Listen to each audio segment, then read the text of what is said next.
I'm feeling that on one hand, I really know I can focus in the direction of things that I want, and I can see past the place that I am. I can really see the potential of things. But I've seen in myself a tendency to ignore some things that are, and in doing so, try to push them away, which makes them grow.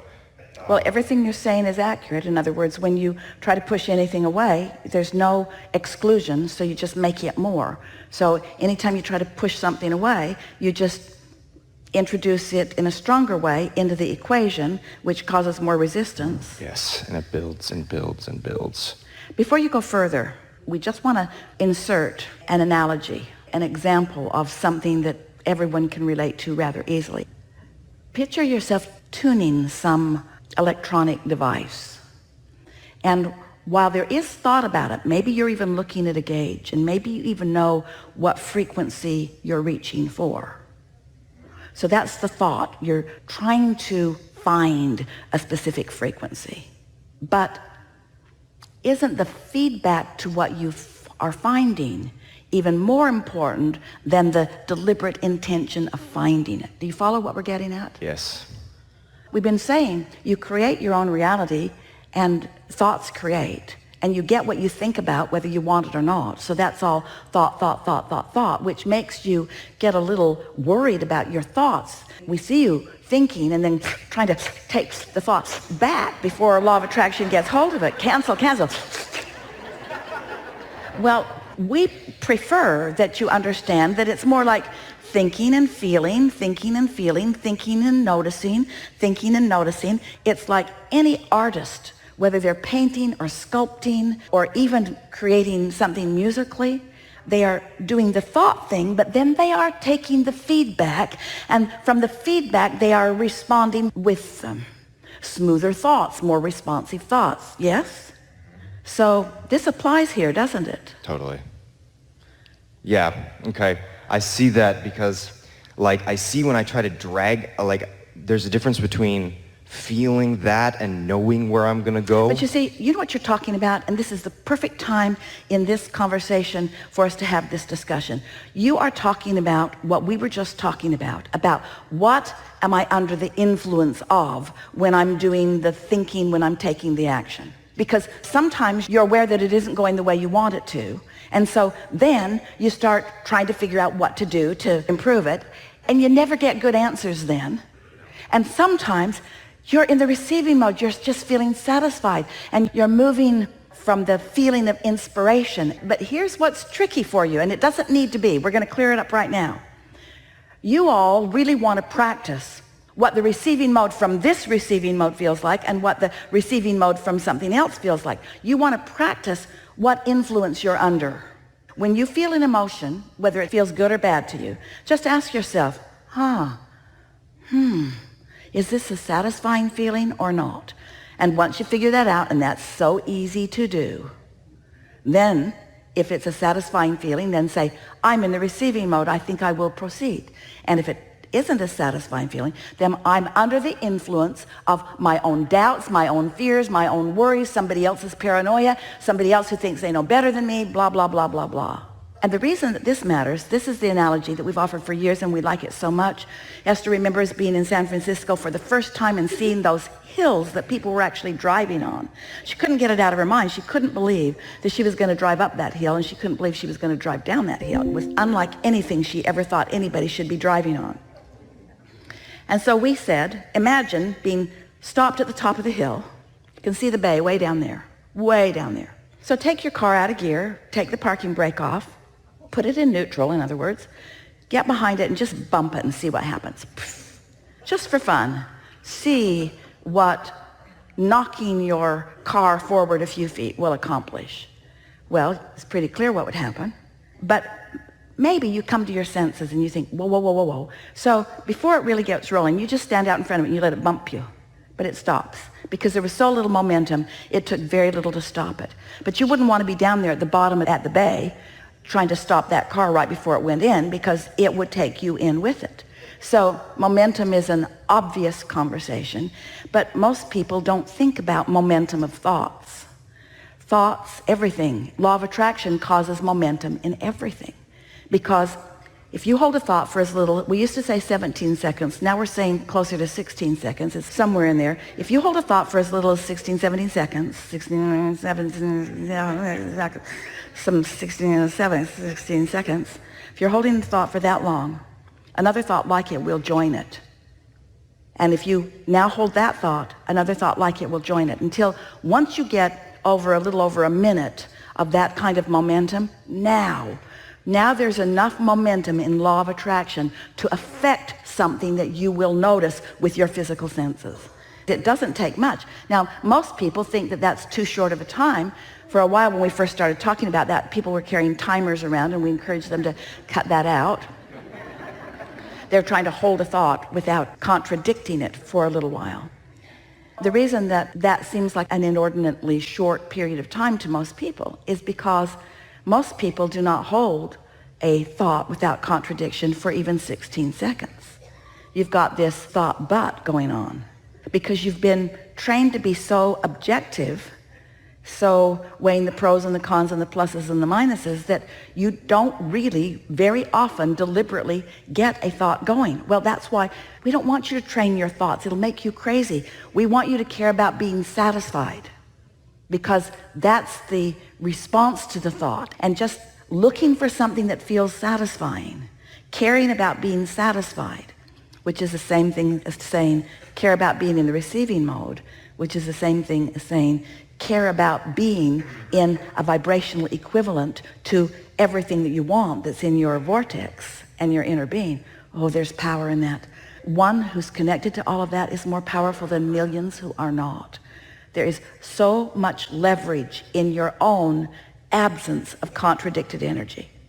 And yet almost no one is working at that at all. They just sort of bumble through life and take life as it comes. And when something happens that is not satisfying, would you believe they keep talking about it? They keep talking about it. Keep it going. Do you know something could have happened to you 20 years ago? Remember that thing? And it would not be affecting your now vibration at all. It wouldn't even be in the mix if you weren't talking about it 19 years ago and 18 years ago and 17 years ago and 16 years ago and yesterday. And a lot of reason you talk about it is because you're trying to justify something maybe, or maybe you're trying to entertain. But the point that we're making is you keep things that weren't satisfying when they happened active in your vibration, and they continue to not be satisfying, and they continue to pile up on you and be the reason that these new fresh things that you just found don't just flow instantly and easily into your experience. Life is supposed to be fun and fast. Yeah. All right, so now?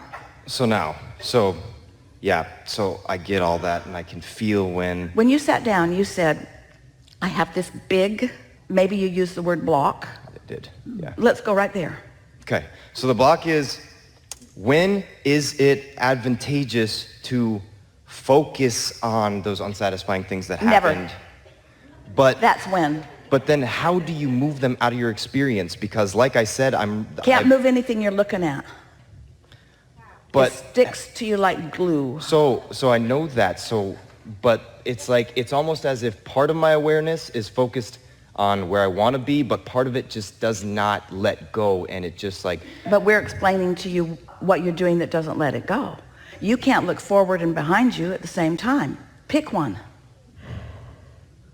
But how do those things, how do they stay active then? Because I do so much looking forward. The reason that it feels not just difficult, but close to impossible, and others are agreeing with you, what we just told you to do doesn't feel possible because law of attraction keeps bringing it to you. So you have to find a way of focusing in a way that law of attraction doesn't bring it to you, which means you've got to deactivate it. Well, when you decide to deactivate something, guess what you do? You activate it. Yes. So how do you deactivate something? By activating something else. Or reboot. Shut it all down. We are recommending a lobotomy. We are recommending a practiced meditation where you quiet your mind. It might take you a week to get so your mind is really quiet. But when you focus on some sound in a room, can you hear something in this room? Fan? Or dripping faucet? Just focus on something that doesn't take much thought, but that does require focus. When you focus upon something, and when your mind wanders and it will, go back to focus on that. When your mind wanders and it will, go back to focus on that. When your mind wanders and it will, go back to focus on that. Usually within about 15 or 20 minutes, you can find a minute or two of a quieted mind. And when you quiet your mind, you stop all thought. You stop all thought. Now hear this. We have not said this clearly before. Remember those two parts of you that we were talking about? The inner being you and the you here in this physical body? You quiet the you's mind down. The inner being's mind is the only mind that is active. The inner being's mind is focused unequivocally, inextricably, only completely, specifically upon everything that you have become. So when you quiet this for a brief moment in time, you are that. In other words, you just move right there. Your vibration rises. It's like the frequency of your inner being is a magnetic point of attraction, and when you are not offering any opposing vibration, off you go right into vibrational alignment with that. And then you're in sync with the new intention. And that old thing that happened that was active before is not active now. Now, will that one time cause all propensity to think about it to not exist? No, because there's still some momentum. Something's going to happen. You'll hear a song. Somebody will say a word. There are all kinds of triggers in your environment that could potentially take you back there. But if you quiet your mind often enough for a week or two or three or four until you establish a new vibrational relationship with the desire part of this subject rather than the lack of desire part of this subject, now it's easy. And then the conversation that we have, instead of it being, oh, Abraham, I just can't stop thinking about that, the conversation will be, I can't even remember the last time I thought about that. It's like it just goes away. It literally changes your frequency and therefore your perspective and therefore your past, really. It changes your relationship with your past. You're now, there are 15 analogies flooding into Esther's mind simultaneously. Your now moment in time overwrites everything that you've lived before. Now, that feels confusing to you because you think you have memory. You don't have memory. What memory is transmitting and receiving mechanism. In other words, you don't have a storage cabinet that's storing all this stuff. You are transmitting and receiving vibrations and translating them into what you are calling your memory or your knowledge. Sit with that just for a moment. It's really chewy. So, in every moment, everything's being written over. Do you have any computer programs like that override everything that came before? In other words, the now just keeps updating. You make a change and it changes. You know what we're talking about? Maybe not. So, I'll give you another analogy.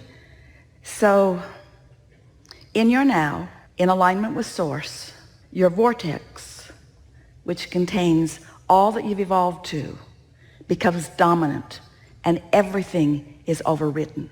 If you have more debt than you have money, overridden. The money overrides it. If you have a bad relationship and a good one in the vortex, overridden. We're not kidding you. You can stay current with your now vibrational reality. So after a while, things that used to be active that you kept updating, you're no longer updating, so they don't keep coming with you. And in their place is the new perspective, more important, the new point of attraction. The way we've said it to you that might be easier to hear, although we really liked what we just said to you. Everything is always changing, but for most it's just changing to the same thing over and over and over again. Because you keep having the same thoughts about the same sorts of things, and so you just keep becoming new in the old way. And then it feels to you like things aren't getting better. Well, things are changing, but they're changing to what's active in your vibration. Is this making sense to you?